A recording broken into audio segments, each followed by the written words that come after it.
being back. I think you've come closer here. Right, fantastic. So let's get started. So I want to do two things, which is always dangerous. But first of all, I want to give the whole give some kind of wrap up and more context on what I explained last week. And I want to go from the random walk to the lifted concept. And again, it's just kind of amazing how we can all converge to similar models, discuss very similar concepts, which is one corollary of what has been said, that once everything has been lost and done, statistical physics will survive. It's so general. I mean, I think this is from Einstein. I think it's so general that you see that the concepts that it introduces are extremely powerful. So here we continue in our computational framework. And let me just say again, so the random walk on the path graph, of course, was omega random walk is 1 to n. And we have a set of moves which is -1 and 1. So in this model, we know, of course, everything exactly. We know that the relaxation time is, from 1 to L is L squared. The mixing time is L squared, and that's all that it has to be said. And it's simply I start from 1 to L, and I have a random motion as it has been associated with equilibrium physics, and of course as has also been associated with the Metropolis algorithm that we started to discuss last time. So now, the first algorithm that we discussed last time was the lifted random walk, and the lifted random walk is omega lifted R random walk, and it is omega random walk cross -1, 1, or if you want, it's omega random walk times L of the random walk. So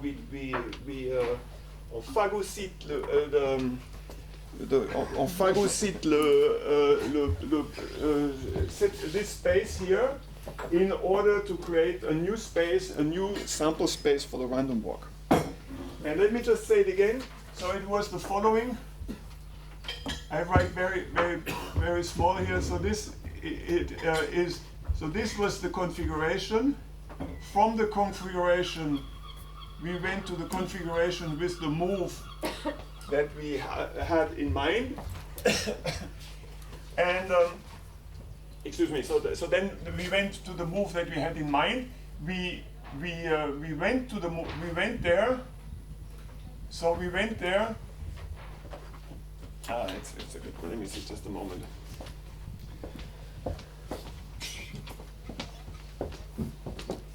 Okay, let me just say it again. So what was in the random walk, what was the configuration? What was the configuration? Becomes two configurations of which we want, so it's either this configuration or these configurations. These are the elements of the lifted sample space. And now, let's take this example. We go from here to here, but then with probability alpha, we return I don't have a lot of space here, but it's my own fault. So then with alpha, we go back. I mean, we just return it, and with beta, which was 1 minus alpha, we stay where we are. And then the miracle took place.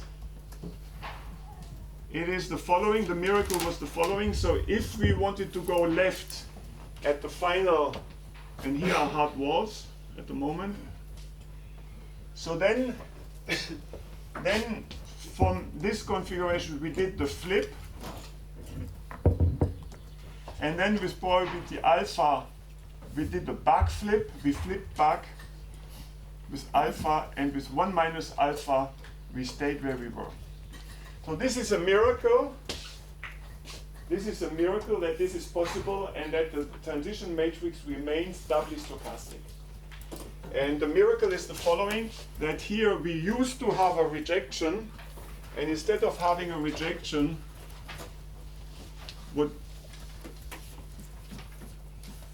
and the answer is, do we want to have a rejection? And the answer is no.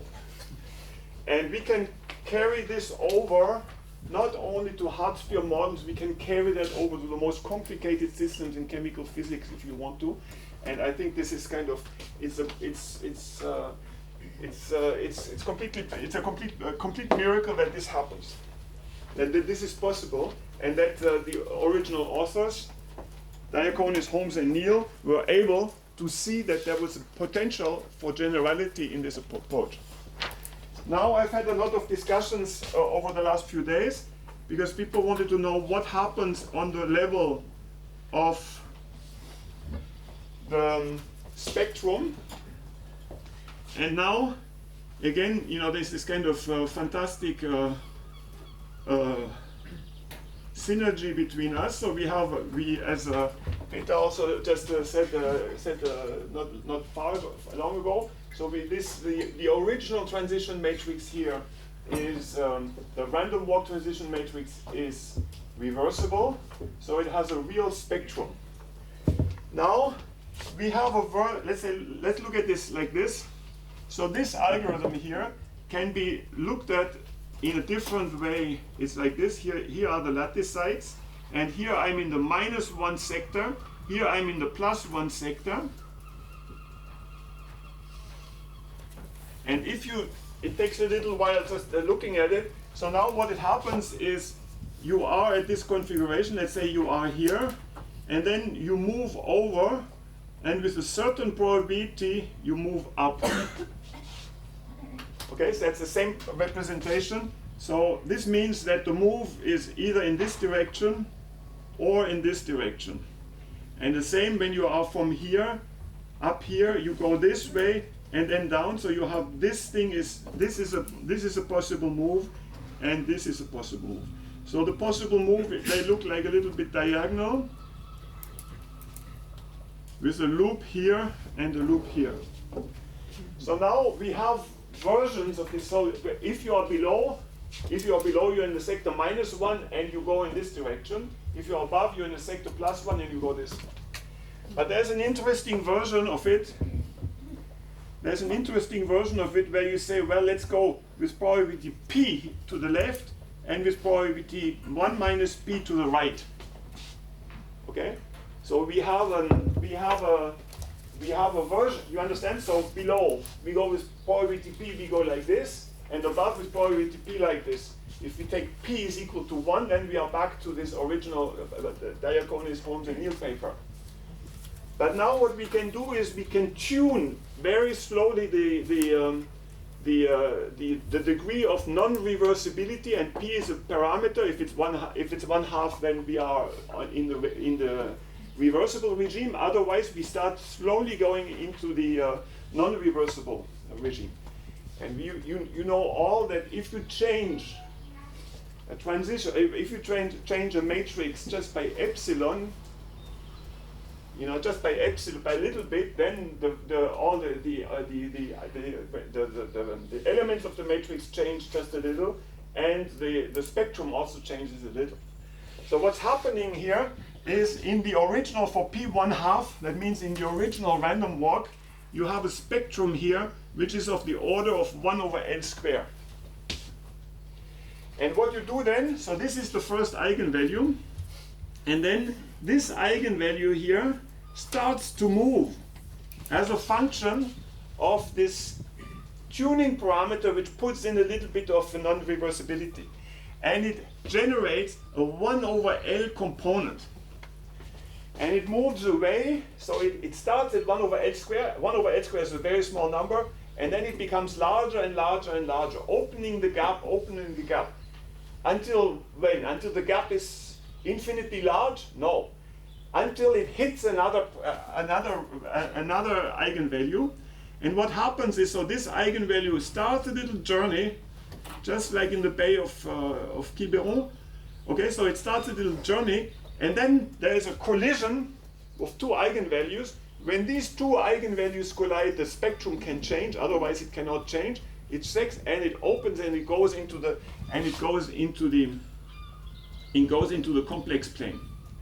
And at this point, the matrix becomes non-diagonalizable. It still has a spectrum. It has left eigenvectors or right eigenvectors in the spectrum. It goes like this, and this is the optimal point of operation of this lifted random walk. So now, this is kind of classic material from year 2000. That's when it kind of hit. Then we did the SSEP, and isn't it beautiful that the three of us all talk about the SSEP and talk about the. So what is it? So this was one particle physics, and now we have many particle physics. Of course, for the moment, I'm still doing many particles on the one-dimensional system. So here, the omega SSEP, well-known symmetric simple exclusion process, is something. Just a moment. Is something. I just write it as this is the space of allowed configurations. I don't have to specify yet what are the boundary conditions. So this is and the set of moves that from which I can, in French we say piocher, from which we can sample the move is 1 times 1 to n cross minus 1, 1. So at each time step I take one of the n configurations on my L lattice sides, and then I choose a direction. I move left or right. So that was the SSEP. So the SSEP. So then I have to make the connection with what you were expressing. So the SSEP has a relaxation time, which is n cubed. And in Leonie Canet's language, this means it's z equals to 2. And the reason for it is just because this p here that you may not see completely from the back, but this p means a process. And it's so, and we have continued to call this a process. And a process means a continuous time Markov chain, but where you have n steps per unit time. So at each time step, you have an activity. You have two n events. So each particle in one time step in between time t and t plus 1 does n steps, and I do it n. So this n cube in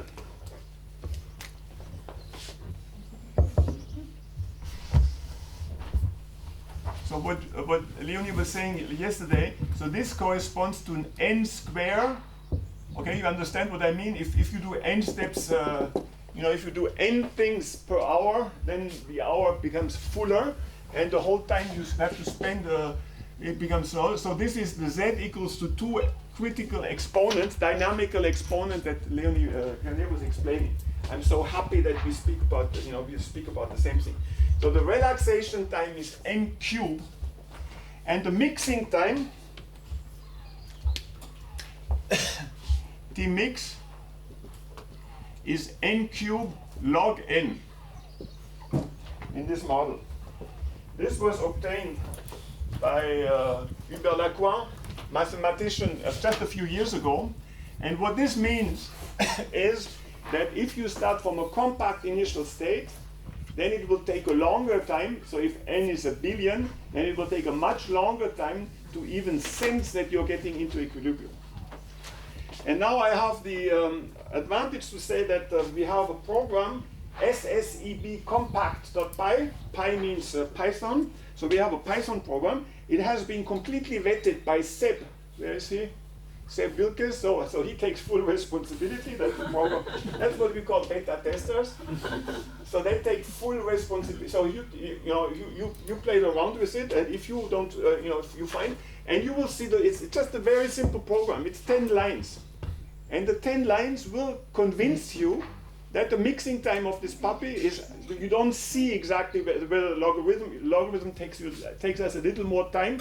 We may do this evening, but the logarithm, we don't see it. But you start with this 10-line program with a compact initial state, and you have to wait n cubed log n steps until they are evenly distributed all over the interval. So this means even though we cannot compute the TVD, total variation distance, so this is time, and this is the distance in TVD, and this distance will go like this. So, and then it will go like this, and then on the time scale, which is n log n, it will go down and have a decrease later on, which goes like n cube log n will go into n cube. And if you, for a very large system, now you look that on the time scale n cube log n, what will then happen is it looks like this, going to 0. Okay, you understand? You have a mixing time phenomenon on a long time scale, and then it goes down. And this is the celebrated cutoff of Markov chain. Cutoff means that was invented by Diaconis and company, taught here at the school. I don't think that many physics schools teach this, but anyway, so it's like this. And what it means, the cutoff is that it takes you a long time, you learn nothing, learn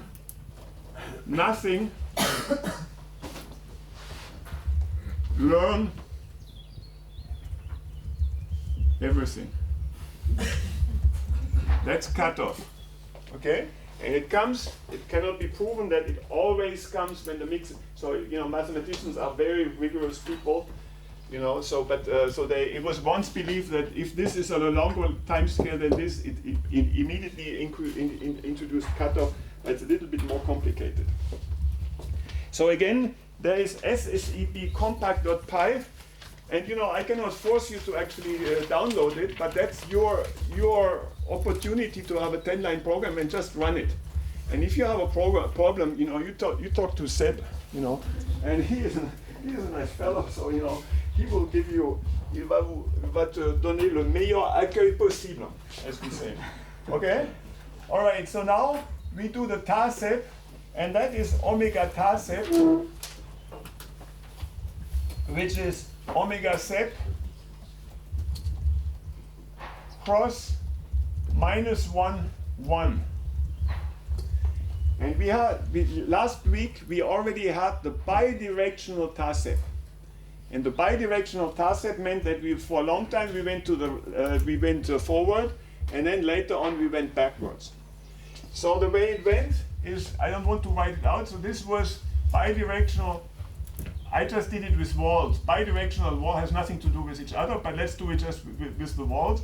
You have a few particles here, and the configuration space is not just the particles, it's the particles cross the direction where you want to go. And we just had the example last week where I showed you, or where you saw for yourself, that you could do the following. So from this, you still had to choose. So here, the L of the TASEP, the set of moves is still the set of 1 to n. So this is a set of 1 to n. You can represent it with two things like that? Yes, so let's say the configuration of the SEP, which would have been that, gets lifted into two configurations, which is this configuration and this configuration. Any lifting can be represented like this. So now, for example, I'm in this configuration. So now what I have to do is I have to choose which particle to move. So for example, I want to move this particle. And then the configuration so this is the configuration at time t, and the configuration at time t plus 1 is this configuration.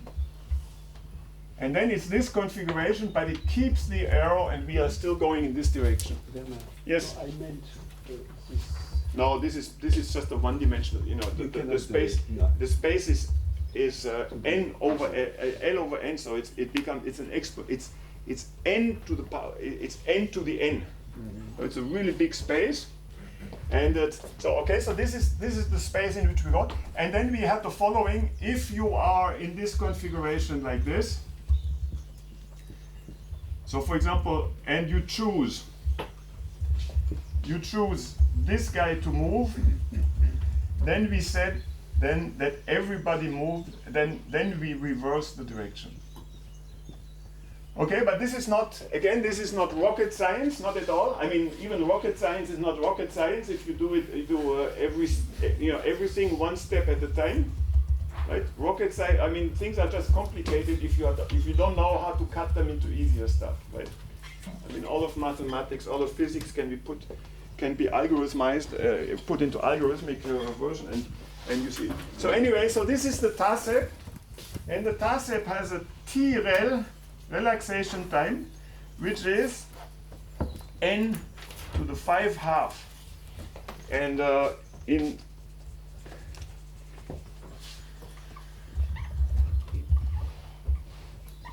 z is equals to 3/2 in your language, Leonie. Right? That's L equals to 3/2. Has given rise to a lot of works. So this is the relaxation time, and Baik and Yu, famous mathematicians from Chicago, they compute that also the mixing time is n to the 5/2, so that we don't expect the cutoff phenomenon to happen in the TASEP. So all of this has given rise to just a few papers, between physics and mathematics. And my colleagues at undisclosed places, they are very, very surprised when I talk about this logarithm, and they say that it doesn't exist. And then I have to tell them, well, what do I tell them? I tell it's a non-asymptotic timescale that you may have missed if you didn't read the papers and didn't get your education at Begreux, right? So then, that's the place where you have, I mean, not for my talk, but I mean, not for my lectures, but I mean, for the rest, that's where you have to go. So anyway, so this is n to the 5/2, T mix n to the 5/2 may sound, just a moment, may sound a little abstract to you. But again, I have the advantage of telling you that there's a TASEP compact.py. I hope to have a TASEP equilibrium.py in which we go, we take the program just a little further, just to show that the time also to equilibrate from equilibrium is 1. So this is TASEP compact, and you will not be surprised to understand that this program has been completely vetted by Seb again. We'll just go see. It's just amazing. So you start from a compact initial state. You think you take n cubed log n steps, but at n cubed log n you have been in equilibrium for a long time. So it only takes n to the 5/2, and you equilibrate, just as you said, you go to equilibrium much faster through this directed dynamics. But then, of course, the story, so we are only at halfway through. Now we did the periodic TASEP. And that creates always some problems in understanding, so that's why I explained this one. So this is, here we have walls, and we know exactly what we're doing. And this is, then I will do the lifting here. So this is a bona fide, true to the truth, lifting of the SEP. But now we do the periodic TASEP, just for simplification. Omega TASEP periodic, which is omega SEP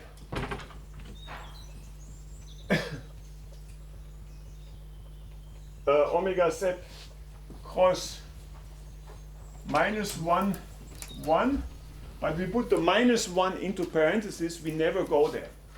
So we have a periodic system. We can continue, we go always in this direction. And we could have a transition rate into the sector where you, from the forward-going sector into the backward-going sector, but we never do this. So again, we have mixing times, relaxation times, n to the 5/2. So this is the z equals to 3/2 KPZ. So this was called the KPZ exponent. And again, the programs have like 29 lines. of which 19 are just to make a nice plot, and it's very easy to see that, that things move much faster.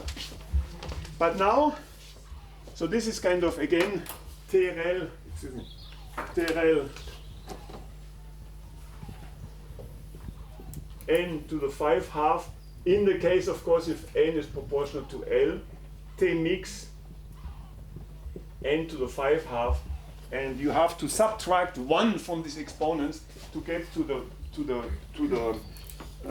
formulation in terms of processes rather than in form of Markov chains.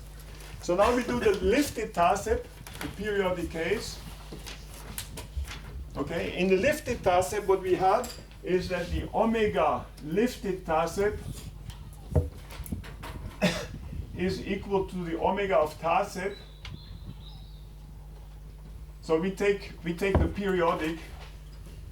We take the periodic here just for us, so for simplicity, cross 1 to n. So we say that we have lifted everything away, and the pockets of our moves are almost empty.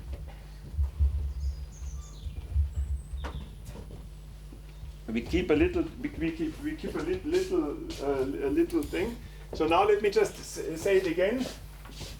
So here, so the configuration itself,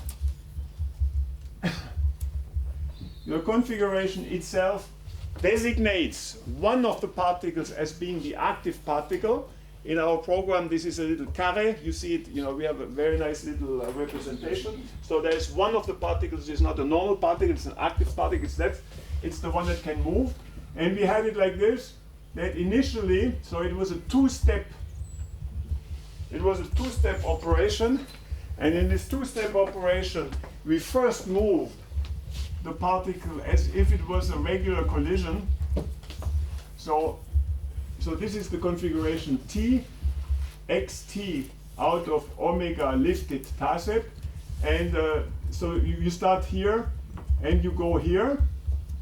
And then with probability alpha, I put the particle back. I put the arrow back to the previous particle without moving anybody. And I with probability beta, which is 1 minus alpha, I just leave it where it is. Okay, so this was the lifted Tarsep. So now I have so now one thing is really interesting. It has a parameter alpha, and we call this is a pullback. Because, for example, if you have this configuration, there's a million sites here. You have a particle here, you have a particle here, but the active particle is here. Okay, so if this is the configuration at time t, then this guy will move forward. million. This guy will move forward. But then with probability alpha, so the previous particle is here, the activity will move all the way back, and the new configuration at t plus 1 will be this configuration with the active particle here. Yes? The third thing, why isn't there a particle missing in 1 minus alpha? Yes, of course. Thank you. Okay. All right. So this is the lifted Tarsep. So now what happens is we can compute the velocity, the drift velocity of the we can compute the drift velocity of the pointer of the activity. Call it activity. That means the pointer. Now let me ask you one thing. So if alpha is equal to 0, what's going to happen? If alpha is 0, huh? No, we have periodic boundary conditions. So what is the drift velocity per unit step for alpha equals to 0? 1, right? So it's 1. So it's if the space in front is empty, it goes forward. If it's occupied, it just takes it forward. So each alpha step. So let's say if each 1 minus alpha step, so the velocity of the pointer is 1 if a beta move, let's call this a beta move, and it is minus, I just do the calculation for you, minus L over N over N if it is an alpha move. So if alpha is equal to 0, we will have a drift of the activity which goes forward.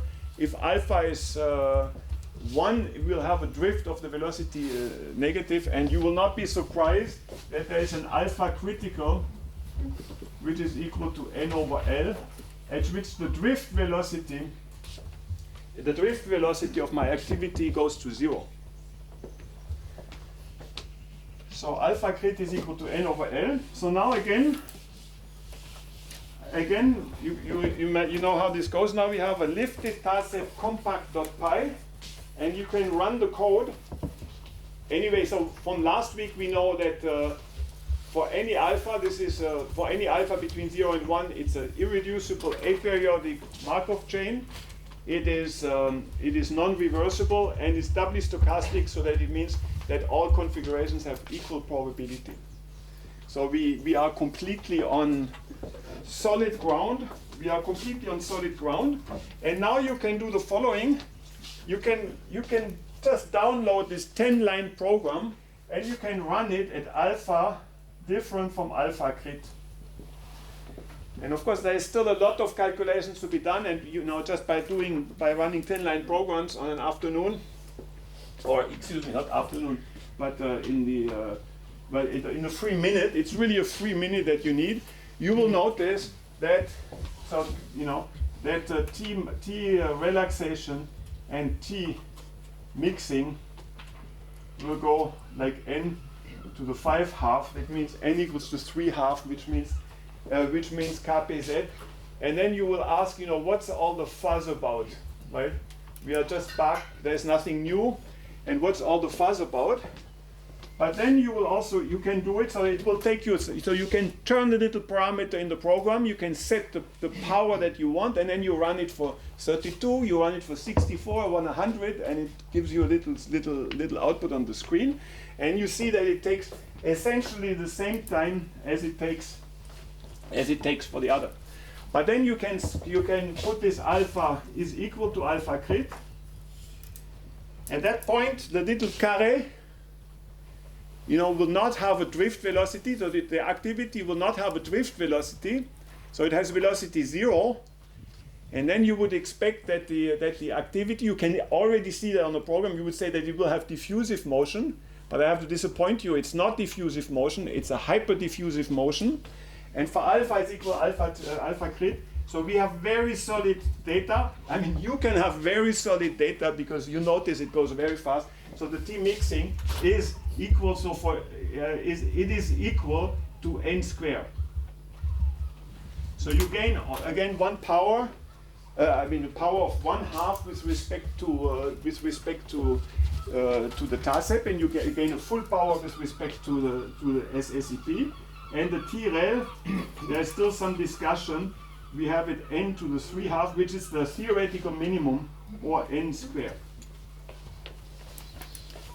So this is something that you can do yourself just by seeing, but the point I'm making is you keep your feet completely on solid ground, because you see everything that is there, and you know that the transition matrix is doubly stochastic. So you have no problem. So in the... Can I make a short? Yes? This is really interesting. If it's the n square, it means z equal 1. No, it's z equals 1/2. But if it's n square? No, yeah, z equals 1, of course. I mean, that is clear. That is clear. But this is also a scaling that appears in KPZ. We can discuss that later. Yes, of course. I'm very happy. But this is what we see. Yeah, and just but then by a little tuning, and a little tuning can be done in the most I mean, I wouldn't tell you that if you couldn't do it in problems in chemical physics and anything, you find this way. It's very easy. You just have to find the point at which the pointer doesn't move anymore. So now, Sorry, Werner, I missed Yes? the two cases for T-rel. well, these are question marks. I see. So because this model is Bethe-Ansatz. So we had discussion yesterday whether Bethe-Ansatz and Bethe, what was the other? Approximation. And Bethe approximation was the same. So this can be solved by Bethe-Ansatz. We did that. And we know that there is an eigenvalue that scales like n square, but we cannot so any observable that we look at always decays on the time scale n to the 3/2. So it goes really fast. Yes?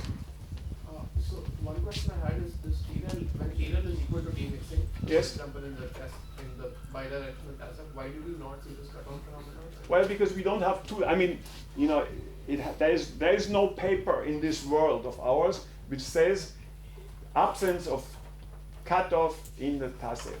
We are not yet there. I mean, not we. I mean, the people who do the serious work and not just only draw pictures on blackboards. I mean, those who do serious work are not there already. But we don't expect a cutoff because the cutoff comes from this that you understand what cutoff means, right? It takes a long time. You stay up there a long time, and then you on a shorter time scale you go to 0. So then, if you look at it if this is 1 all of a sudden, then this window is 0.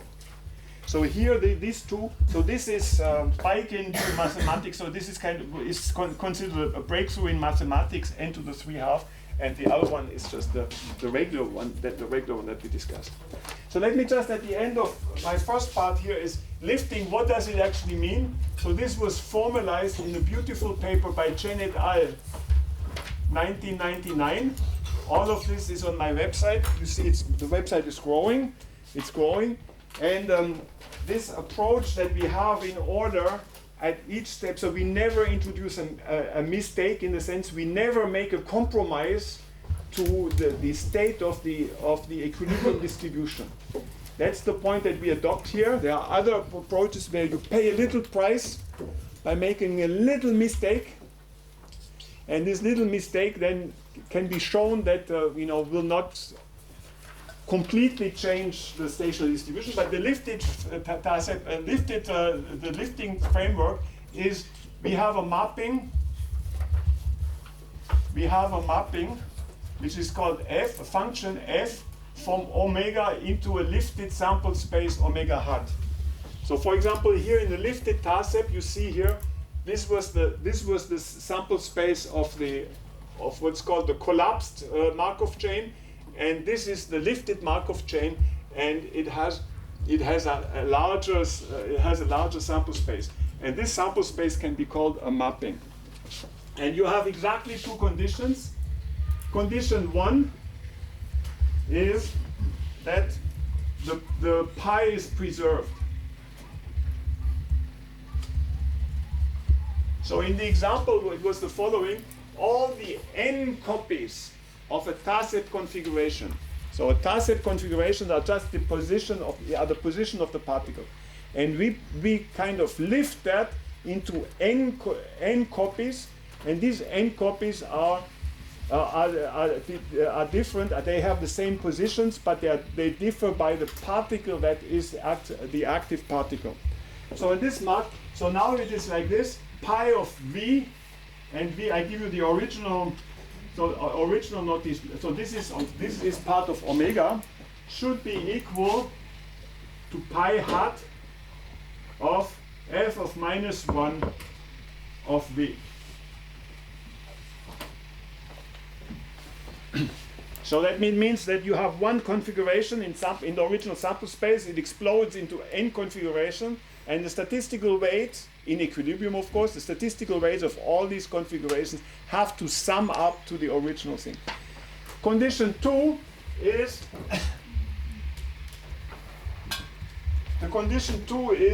that the preservation of P is preserved.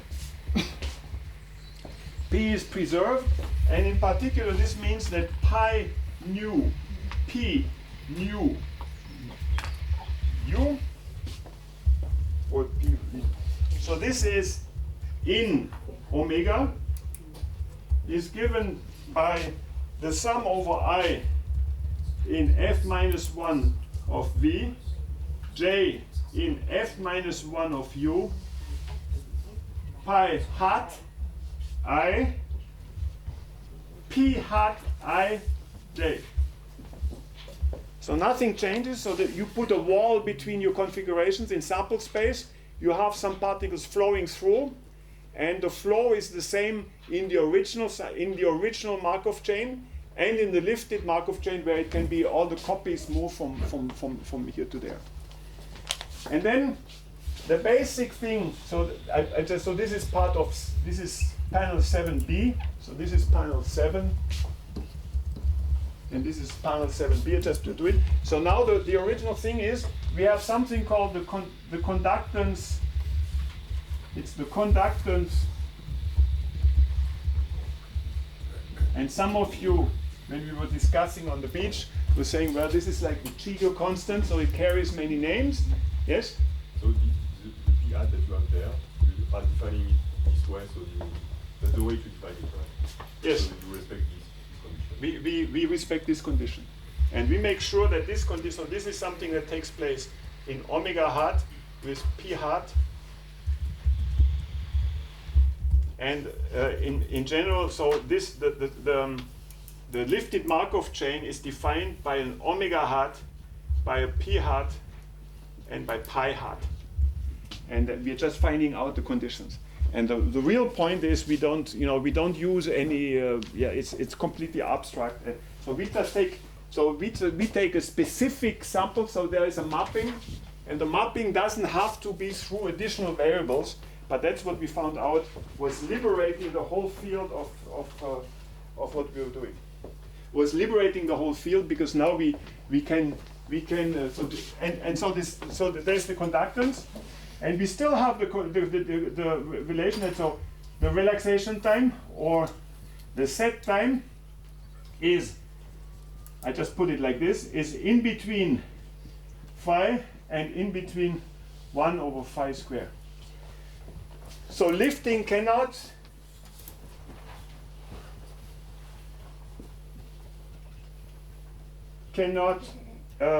increase phi, so that cannot improve phi, the conductance of our chain. So for example, if this result here can be obtained, if this is actually true, we don't know yet, so this n to the 3 half, so then we have gone from the SSEP, from the SEP, to the lifted TASEP, from n to the power 3 to n to the power 3 over 2. So then we have done everything we can without changing the transition matrix in some kind of unforeseen ways. So there's a lot of things that we can discuss here, but what I want to do much rather is, so and all of this, as I say, this is kind of vetted by programs that you can check, and it's just amazing how they go faster. And that's of course when we understood that this was happening, it was like, it was like smelling blood. It was really like smelling blood. We were thinking, well, let's move out of this world of exactly solvable model, and can we generalize this to not interesting. It is very interesting, but I mean to more realistic contents. So now I changed the vetting from Seb to Gabriel is here. No, it's sick. Okay, so now, but he's still okay. He's still alive. He didn't tell me. So I mean, if he didn't send me a message, then he must be. Yeah, I was asleep at 38.5. Oh, anyway, so now, so I'm really sad. But anyway, so now. So that we came up, so during the last years, it's not us, I mean the whole group of people who are fascinated by non-reversible Markov chains.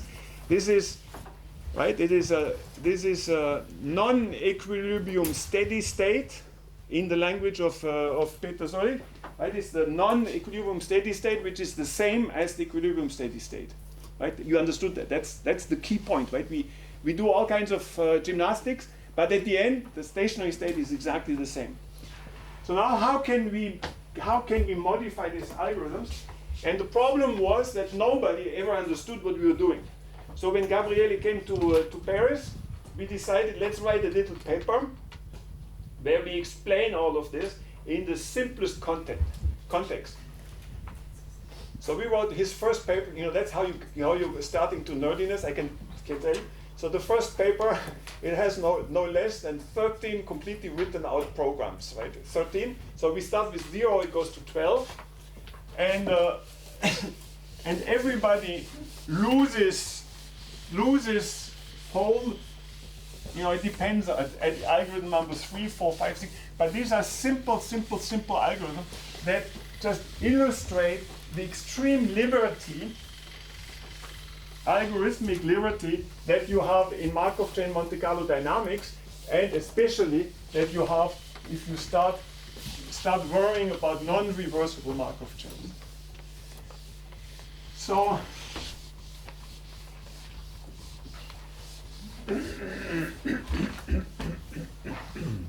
I was going to say that if you have questions, then address them to Gabriele, but as he is unwell, if I understand, as he's unwell, don't address this question yet. Just wait until he's a little better. At least a couple of days. Just a few hours, and then you ask him a few questions, and he will feel much better. But I say that you feel better when you teach, and then when he answers, just send him a little SMS and say, I didn't understand this little detail on line 13 of algorithm 11. Could you please explain that to me? And then he'll come out. So the problem I'm doing is the following. It's a potential which we call U24. It's really a little pointless. It's simply as a function of x. It's x squared over 2 plus x4 over 4. I'm really sorry so we will just treat. I won't do the 13 algorithms to sample a particle in this thing, but very soon, in 2 minutes, 5 minutes, you have algorithms that have been invented 10 years ago only. So this means yesterday, right? They're completely recent algorithms. Nobody had thought about these things. Had we done Begu earlier, we would have done this. So what everybody remains on. So this is the potential. And we can have it pi 2,4 is equal to is proportional to e to the minus 1/2 x squared minus 1/4 x4. Let's sample this. So there is algorithms for doing direct sampling. We don't do it. There's also a super interesting algorithm where we solve Hamilton's equation and go through space. Here again, Seb is a big master of this problem. So we can do everything. But let's move immediately to the first algorithm, which is Metropolis. That's where usually things stop. So I call it on this website for the 4.pi. So that's the algorithm. And it's the following. Of course, you understand what it is. You do an input of x. So I'm just doing the step from time t. Okay, from time t to t plus 1. Then, so here we are at x. So let's do the axis here. So we are at position x here. What we do is we take a delta, which is a random between minus little delta, big delta. So we don't have time to explain how we choose delta. It doesn't really matter. So you are at this position. You go left or right a little bit. You attempt to do this. Then you say that x prime is equal. Excuse me. I just like these back arrows. There were some comments that the back arrows. Well, it just means we are in a computer program here. So this is like this. X plus delta, and then you take a epsilon, which is a random variable between 0 and 1, random number between 0 and 1, and then you do if epsilon smaller than minimum of 1 pi prime divided by pi, then you go x prime is equal to x, and then you output x. So you can find this program You know, you can find this program on the website. It has not yet been beta tested, but I invite you to do that. That's of course very, very simple. What you do is you take a reversible Markov chain, you take a reversible random walk and move through. That's of course not worthy of your attention because many of you have programmed that, but you know, if one or the other hasn't, that's the moment to do it, right? It takes you 3 minutes. And then I think it's always a big pleasure because what the program does, it compares the histogram after 10 million steps, takes you to 3 seconds. After 10 million steps, it compares the histogram, and there's absolutely no correction to the histogram. It's the exact stationary distribution that corresponds to this function. I even compute the partition function is 1.93525. You know, I can compute it for you, so there's absolutely no effort to do. So now, let's move to another algorithm, and we call this the factor metropolis. So here we start already on new ground, and the following is the truth. So forever and ever, what we have done, we use the metropolis algorithm. So we accept a move with minimum 1 e to the minus beta delta u. Right? You make a move, you compute the delta u, so here is the delta u, right? Here's the change of deltas. So this is pi 2/4 of x prime. So pi 2/4 of x prime is this quantity that you have to compute, divided by pi 2/4 of x, and then you do it. So now you see here that pi 2/4 is a product, right?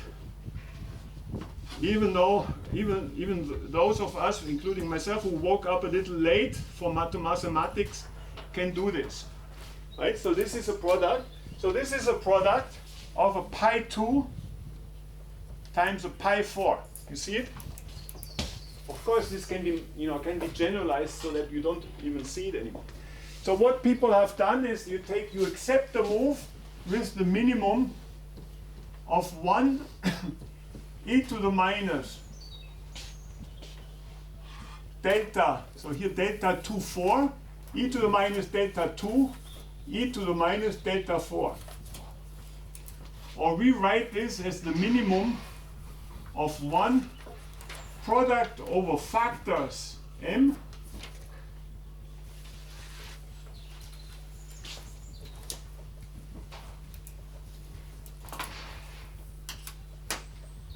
pi 2 m divided by pi of m. So this is a product over factors. You see that? Right? It's so simple still that we can all follow what we're doing. So that is the transition matrix of the metropolis algorithm. Kind of everybody has used it. So now what we do is the following. We replace the metropolis factor by a factorized filter. So this is called the metropolis filter. And you can go onto our little paper.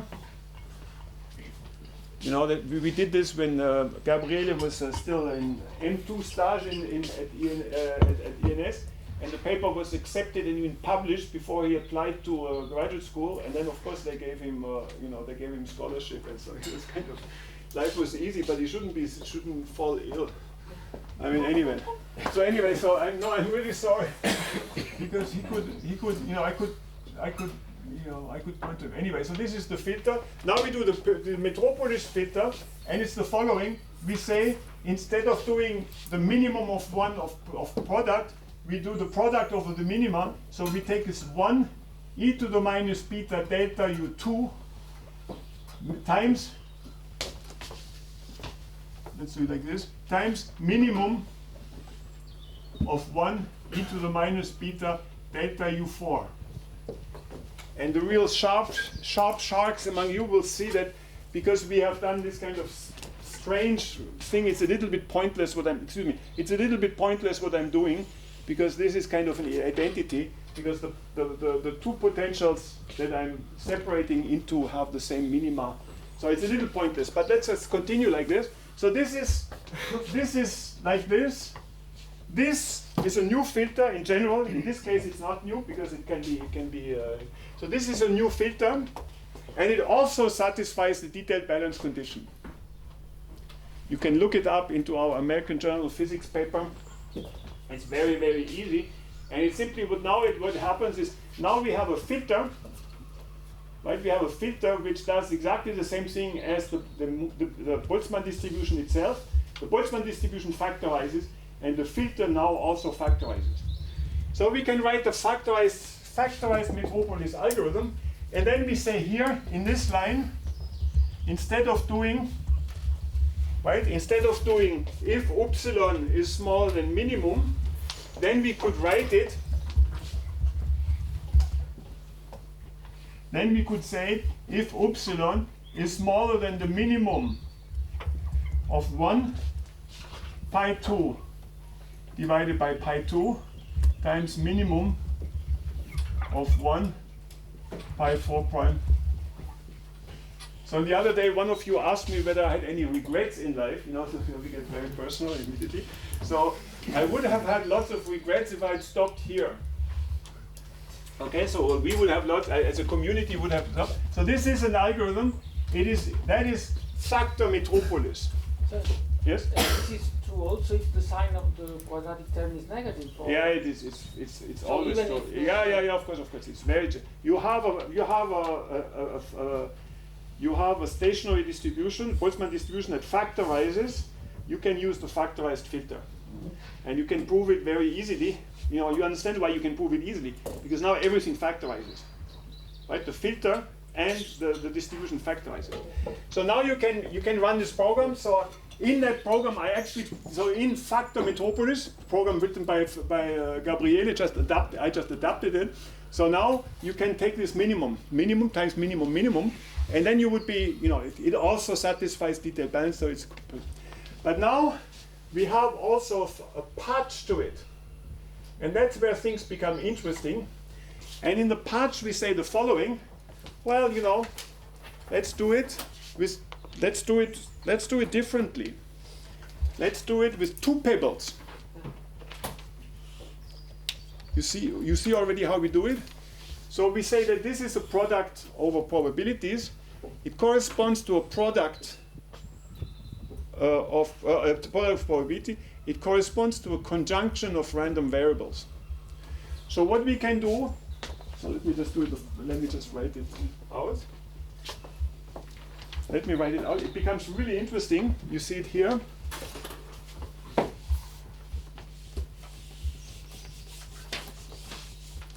So let me write out the factor metropolis procedure. Factor metropolis patch .pi for Python, so it has actually been written, is the following. So you do an input of x, right? That's the time t. You do a delta, which is the random from minus delta to delta. Then you propose the move from x to x plus 1. Then you take a first random number, which is random from 0 and 1, and you do a second random number, which is random, we call this random 2 and random 4. You see this? Random 2 and random 4. And now you say the following, you put the line here, if epsilon 2 is less than pi 2 at the new configuration divided by pi 2 at the old, and epsilon 4 is less than pi 4 at the new divided by pi 4, then accept x becomes x prime. So that's, you understand? So we don't compare the minimum? You don't compute the energy anymore. So what this is going to be in the last, I will talk a little bit more. It's the consensus principle. you want to make a move in a potential that has many factors, and you ask every factor. So here I ask factor number 2. So this is the pi 2, you see it here. Pi 2 is the e to the minus 1/2 x squared. And I ask the first factor whether it agrees with the move. I ask the second factor whether it agrees with the move. And only if it agrees, if it agrees, then I do the move. So this will lead us in a little while to algorithms that satisfy detailed balance. Afterwards they will satisfy global balance, and they are no longer gradient descent algorithms. So we are outside of the framework of what used to be the last adventure of humankind was gradient descent. So now we are. So this is a consensus method. Consensus. Let me just put it here.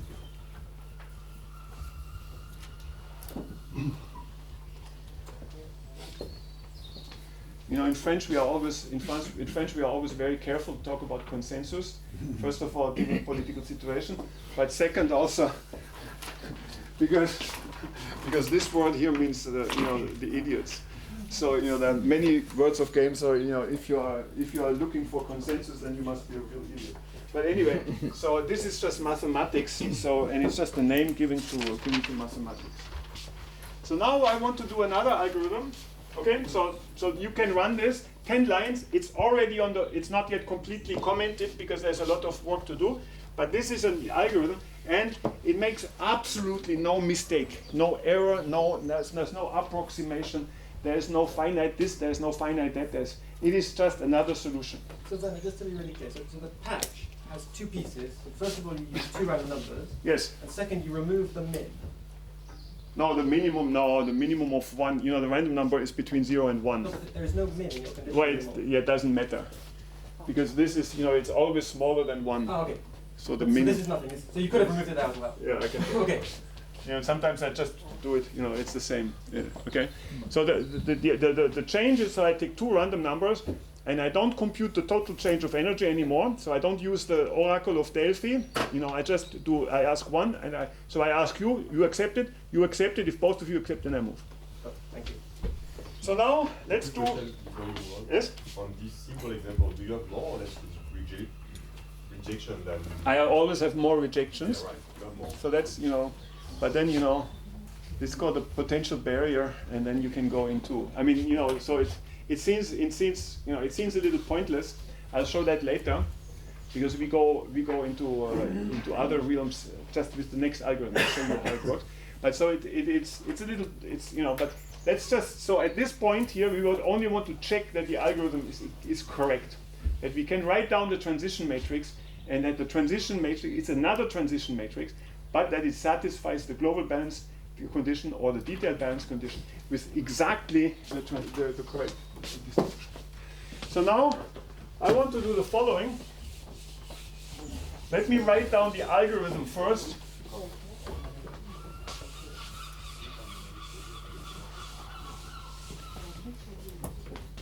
Let me write down the algorithm first. So here I have the potential, and so I did factorized Metropolis and so this is U24 and Metropolis. So now what I do is the following. So now I have because we discussed the lifted algorithms, and now it's the first case where we show a lifted algorithm without the hard sphere condition. So let's see whether we can do it. So what we do is we lift from x to x comma sigma, where sigma is plus or minus 1. Okay? And now let me remind you what we were having on the path graph. On the path graph we were moving, so if the path graph told us to move forward, and I said alpha equals to 0 just for simplicity. So now we moved, so if it was forward, we were moving forward, but if there was a rejection, what happened at the rejection? No, we didn't move. We stayed. We stayed. Just let's be carré like this. Well, we didn't move, but we changed we just changed it. So now let's say the following. let's have a lifted, right? So let's have a conjecture, lifted metropolis. Okay, then we check later whether it's a correct algorithm. So what would you want to do is now we do an input of x and sigma, right? So because we have a lifted sample space, and we should not say we have this sample and we have a momentum. No, it's just that's the lifted sample space, and it has lifted samples, and these lifted samples are bigger than the other ones. So we enter x, and then we do a displacement delta, which is a random variable between 0 and delta. And regardez bien, look at this here, shots here. Again, so it's not between minus delta and delta, we only go between 0 and delta. Then we take an upsilon. We take an upsilon with random between 0 and 1. And then we do the following. So you help me. What do we do? If upsilon is less than minimum of 1, the minimum of 1, on peut le sucrer, right? The minimum of 1, we can take it away, right? Because upsilon is always going to be less than 1. So this is smaller than pi 2/4 of x prime divided by pi 2/4 of x. What do we do then? X is x prime. Okay. And else? Sigma is minus sigma. Exactly. Isn't that beautiful? Sigma minus sigma. And then we output x and sigma.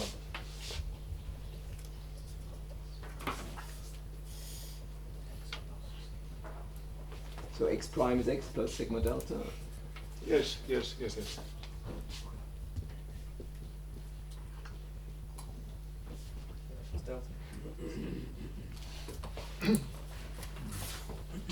So this algorithm is the following. Now we start at x here with a sigma which is -1, for example. So what it does, so this is time, goes up. It will go in steps until it hits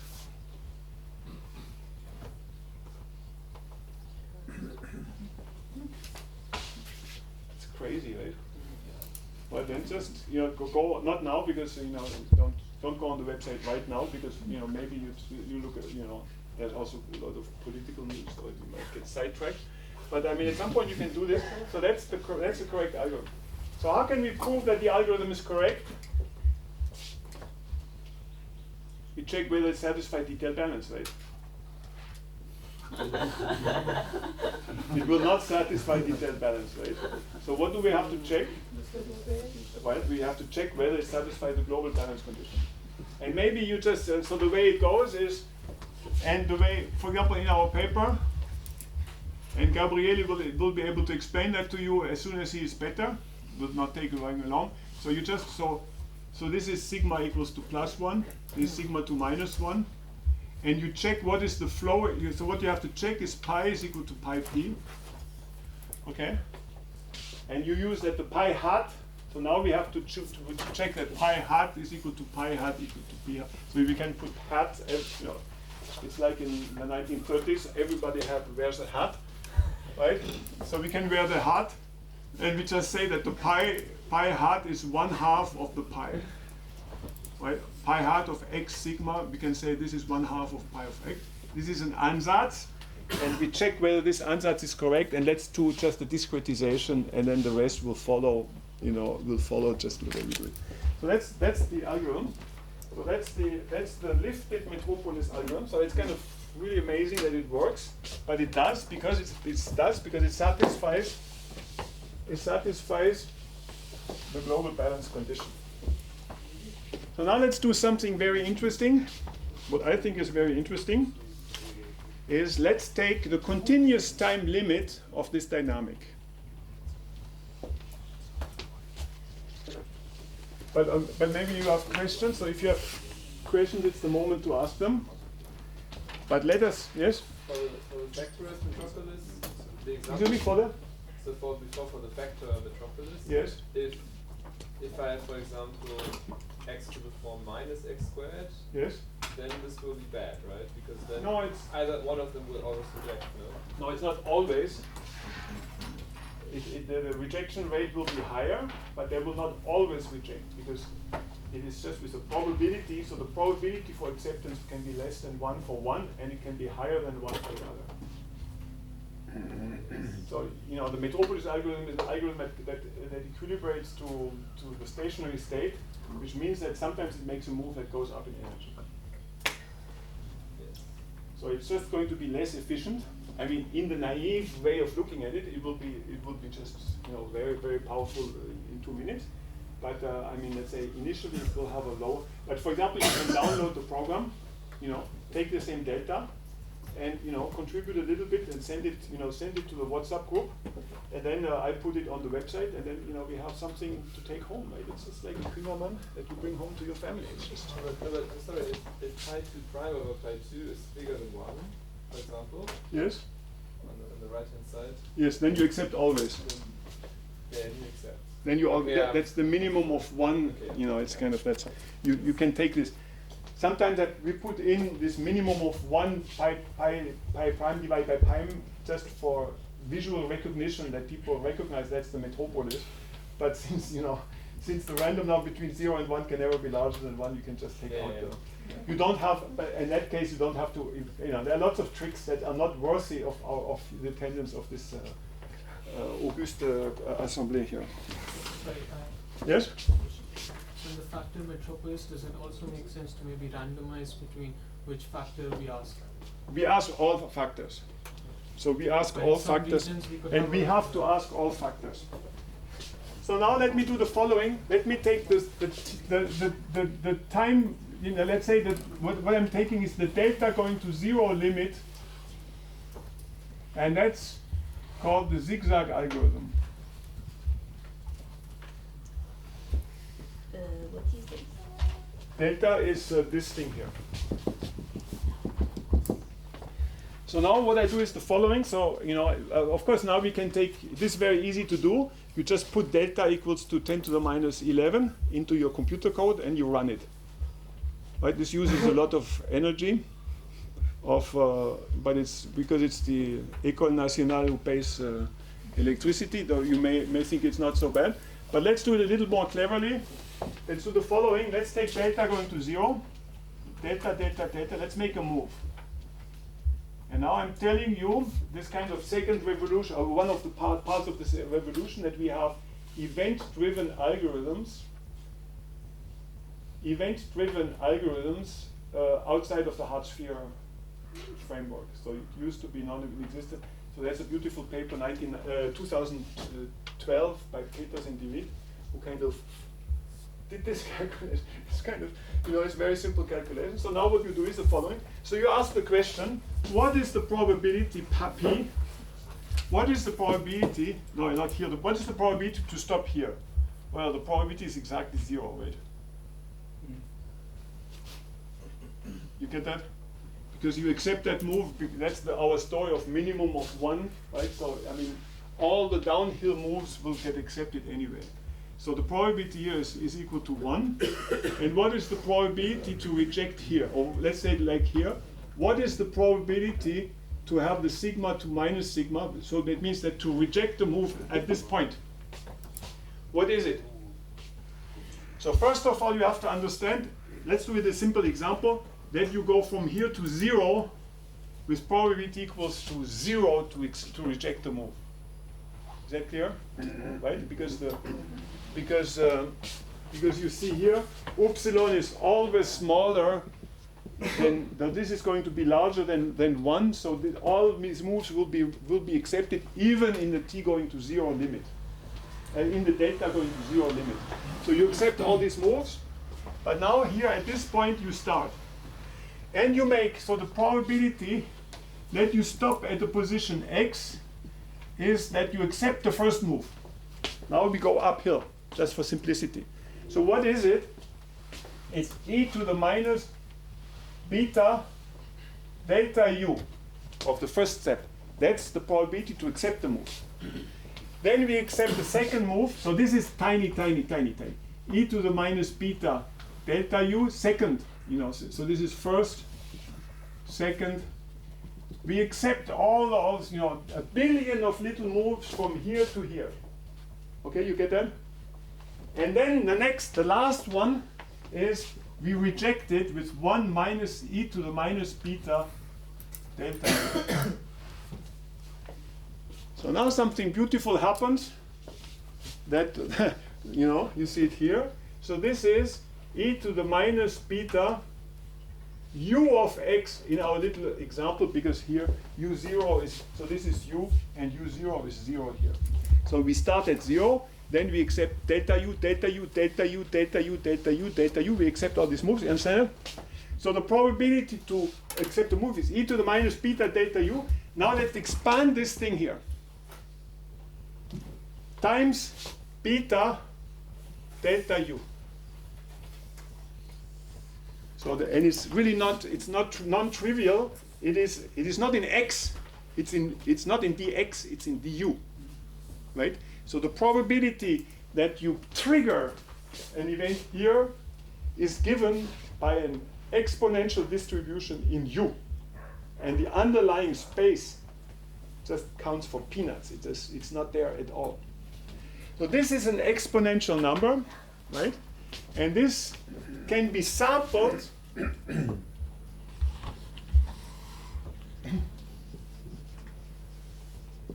well, if you have listened at first lecture, so now I can, on my little website, I can make a link from this program back to the program which computed the exponential distribution.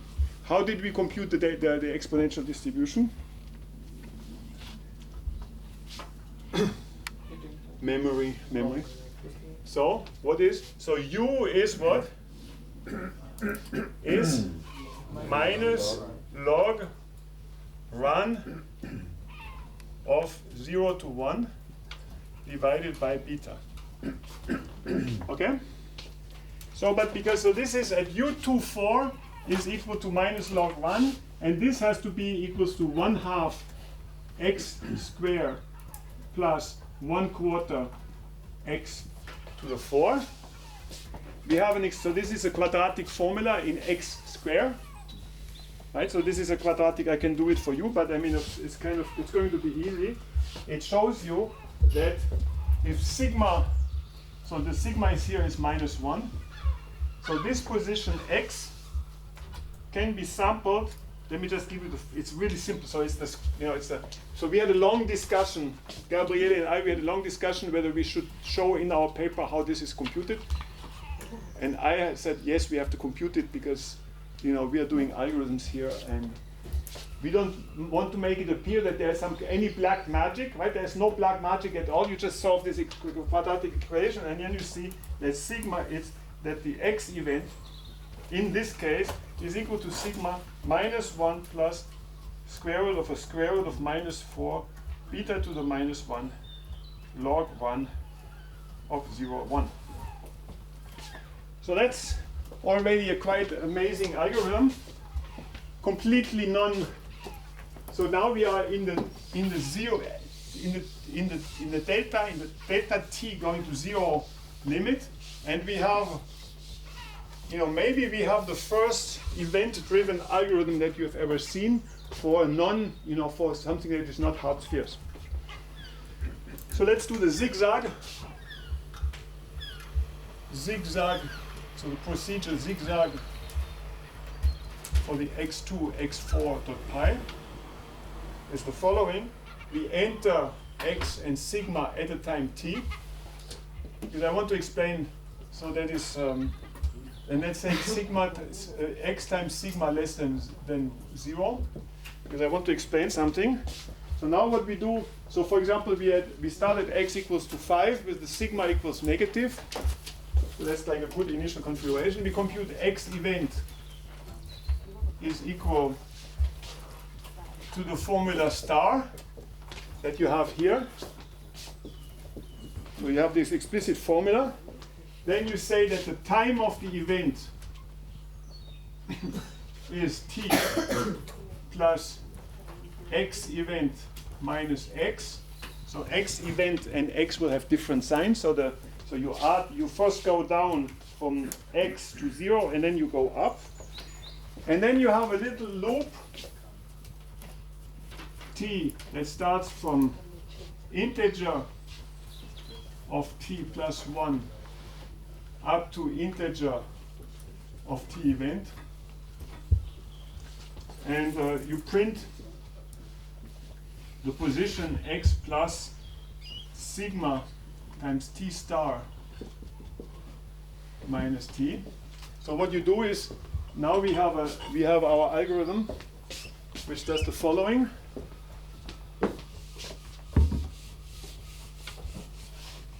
So don't erase on your notes, just start a new design.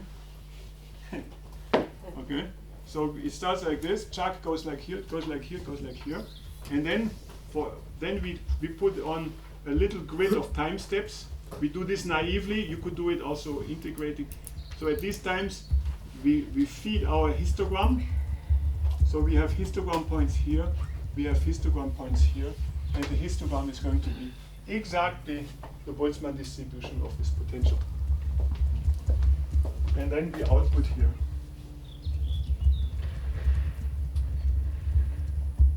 Then we do x is equal to x event. Sigma becomes to minus sigma. So from the zig we go to the zag, and then we go back. And then we output. So all of this is on my website already, and you can continue. So now we can do this same program, but maybe so now we can do this same program. We can factorize this program. You get that?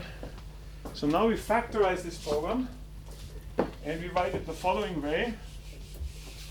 So we have our potential here, and it's the combination. So this is x squared plus x4 over 4, and we write this as a sum over x squared, and maybe as a sum x4. Okay, you get it? So now we do it with the. So we have we don't run in our potential. We run in a bunch of 1,000,000 potentials, which are the factor potentials of our problem. And now we do it event-driven. Check. So we take, and what is going to happen? We have what is our condition? The condition is we have to assure consensus at each infinitesimal step. You understand? So let me just, so you move in this potential, and you move at the same time in this potential. You start at x here, you go in this direction, and you go in this direction.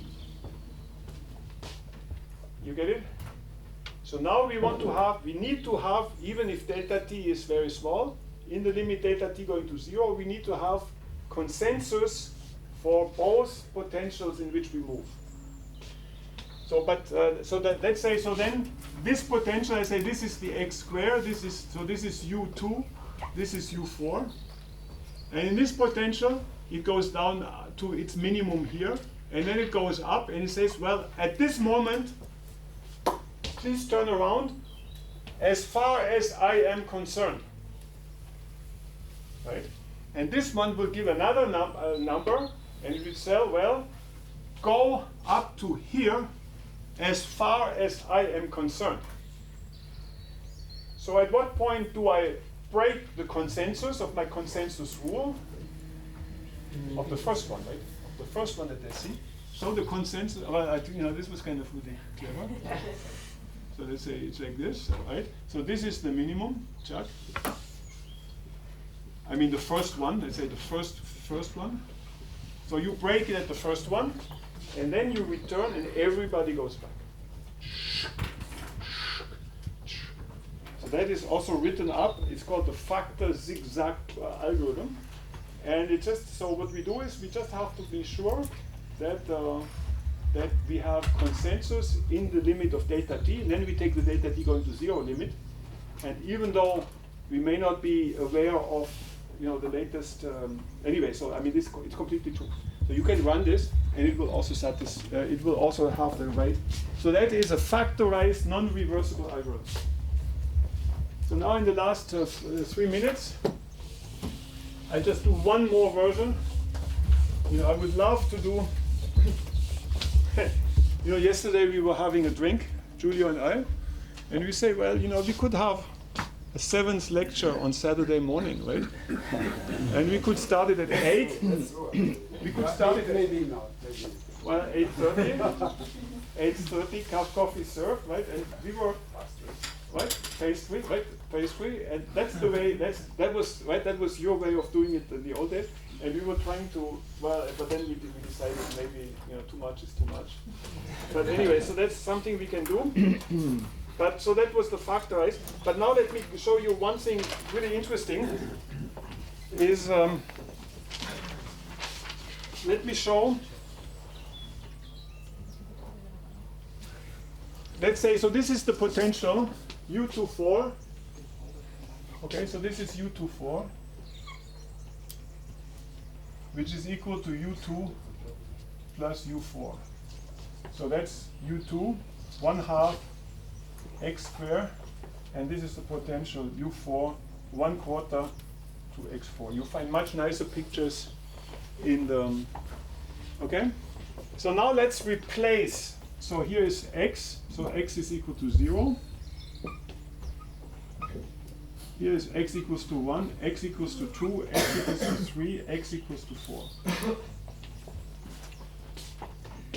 Now we say maybe the evaluation of our potential is something that's really pain.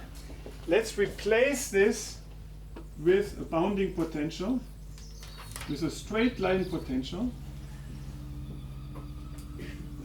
So this is a Streckenzug. Okay, check, check, check. Such that the derivative at this point are the same, so that the derivative of this discretized version of the potential is always larger than the derivative of the real function. And the derivative of this function here is always larger. Okay, so we have it like this.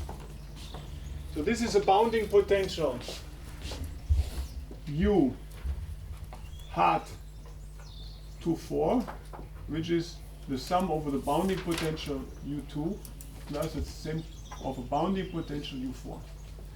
And we set it up in such a way that for each choice of x and x prime, the minimum of 1 e to the minus beta delta u hat is smaller than the minimum of 1 e to the minus beta delta u.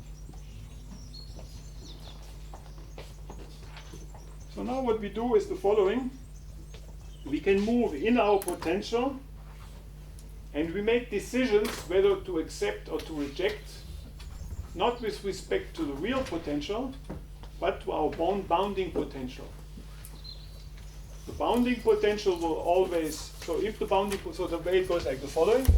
So we have it like here. Here is 1, here is 0, here is 1.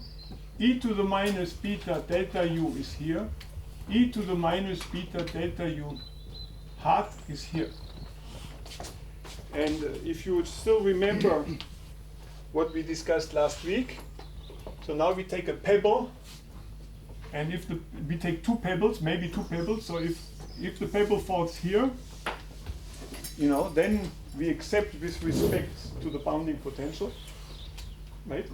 And then we just, and if we reject, then we take a second pebble out of our pocket and check a second time. So let me just write down the algorithm, and that will be my last action today.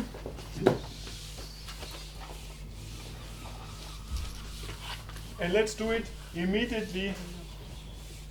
Let's do it. So this is kind of algorithm number, I don't know, So it's like, so there's many more things that we can do, but I'll stop here. But let's do the following. Let's do the bounded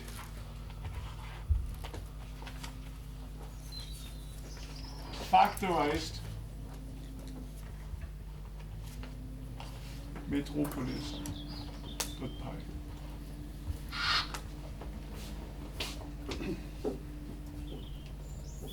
No, bounded lifted. Bounded lifted.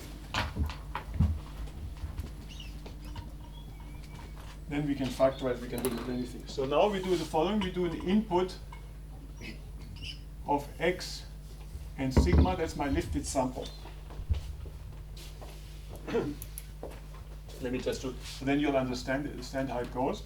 Then we do a delta, which is a random between 0 and delta.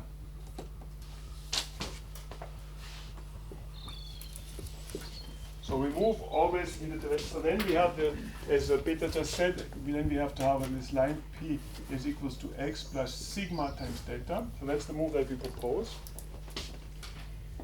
And then if, then we have an epsilon 1 is a random number between 0 and 1. And if epsilon 1 less than exponential of minus beta delta u hat, minimum of 1 comma, right? We can just, so then we accept the move and we go from x to x prime.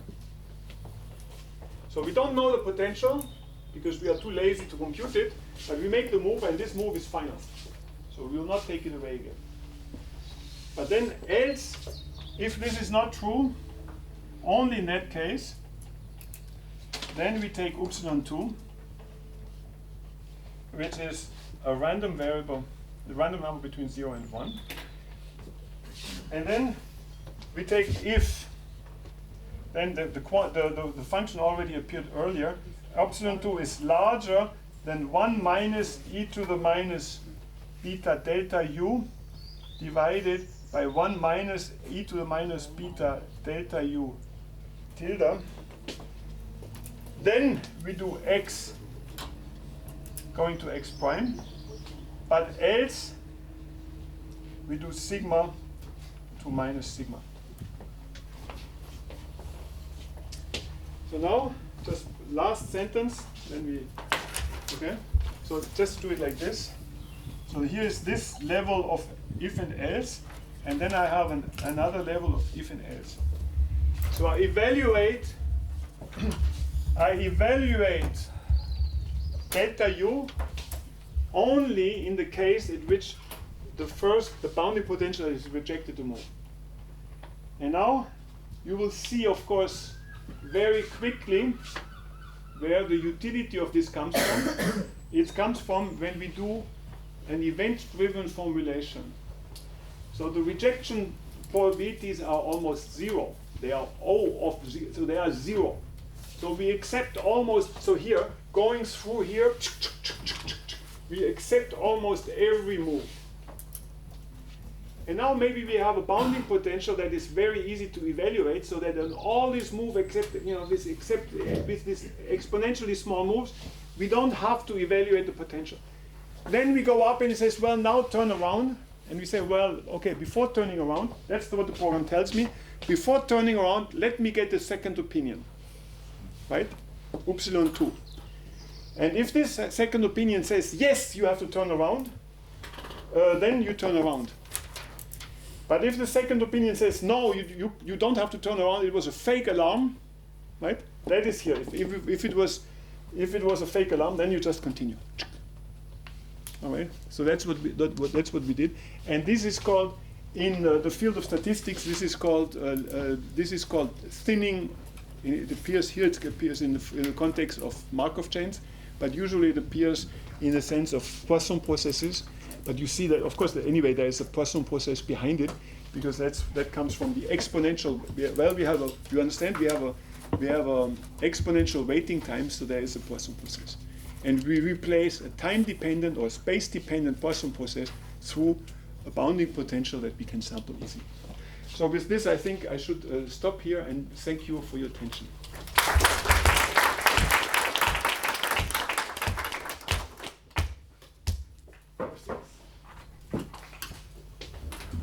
And U-tutor is the original potential.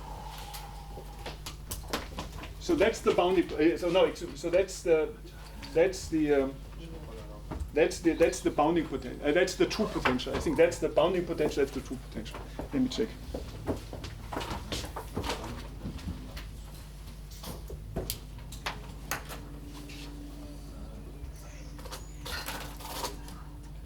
Just a moment. Yes, so it's e to the minus, so this is the true potential divided by the bounding potential. Okay? And is it important that the bound is from above? Yes. So you always have to have this condition that when you accept it, then the move has to be accepted anyway. So that's, yes. So it is, but that's what we did already, you know, so that was our two pebble stuff from the first time. So now, you know, you should accept it. So this is the true probability with which you have to reject it, and we cut it up into two. So we accepted it with this, and then we did it from here to here. So that was 1 minus e to minus beta delta u divided by 1 minus this. So in this potential. So we had one pebble from here to here, and then one pebble from here to here. But a bound on u, an upper bound on u doesn't necessarily give you an upper bound on delta u, right? So we need yes, exactly. Very, very, very good remark. So we don't need an upper bound on u. We need an upper bound on the event rate of our Poisson process. So we need an upper bound on the delta u. We call it still a bounding potential, just for simplicity. It's just like we carry the minimum of 1 for recognition. So what it means is we have a Poisson process which may be like this, right? And we approximate this usually through, for example, through a constant term, and then so this is the bounding Poisson process, which will throw events, and then we have to check whether we are here. Then it's a fake event. If it's here, then it's a true event. Good. So going back to the table you had earlier, the exponents for the lifted tacet, the exponents for the lifted tacet were the same as the periodic tacet, right? In this case, is that because the periodic tacet we are already breaking detailed balance, so lifting it? We are breaking it in the periodic or non-periodic. We break it like hell. Yes, sir. So so you know we move for a long time. We move in this direction. You can see it on but I mean I haven't put it on the website. But if you're interested, you know we can, right? We can do it easily. You know, we just go like this. So it's just when you know with a probability of 1 over n, we'll have the outmost particle moving, and then only if this goes beyond the cliff.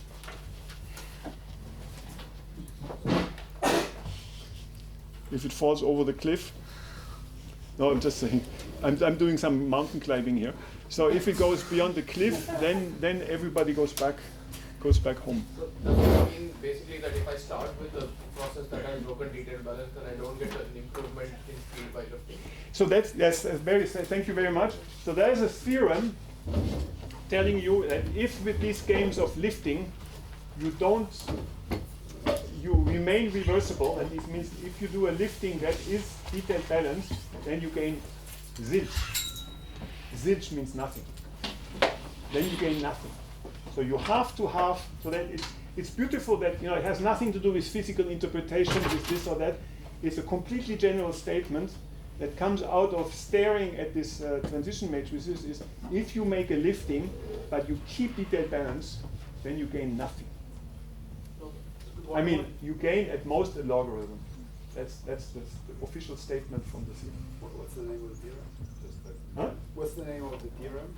Well, it's Chen et al. 1999. Beautiful paper.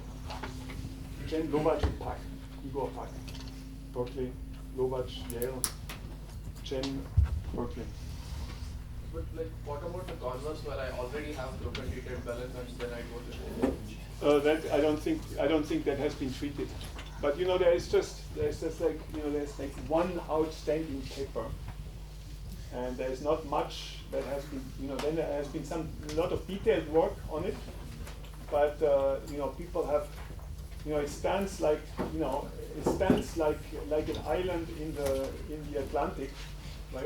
It stands there, and there haven't been sister islands coming up with new theorems. But I think it's just because people haven't been looking at these things, and people had not understood that these methods could be generalized from the simple random walk to the most complicated. So here we have seen it today. We have already seen it in a varying potential. Right? You see it, right? And there's no problem. So the only problem that is left is, what do we do with this million or zillion of independent opinions on whether we should continue or not continue? Doesn't get that into gridlock. And then, if we have time, I will explain to you that the complexity of this problem, just making sure that a zillion factors agree with you, it is also O of 1. So that's what people hadn't understood, but now I expect, now we have exactly solvable model that reach KPZ, from the diffusive limit, they reach KPZ and go much beyond KPZ. So, it's evident that there will be a lot of research on this subject, in my opinion. How does the bounding procedure works if U2 is negative? Oh, then you don't need a. So if the delta U is negative, so what is? Let's put it this way, in a more general context. So I just showed it here in a simple case. So let's do the simple case first, and then we can you familiarize with that. So what it actually turns out is that you have a complicated potential, and then you move in this direction. And what it just simply means is we have a Poisson process. And the Poisson process tells you that here you have no activity, right? So you move, and the Poisson process is not, the Poisson clock has an intensity of 0, right? We can replace this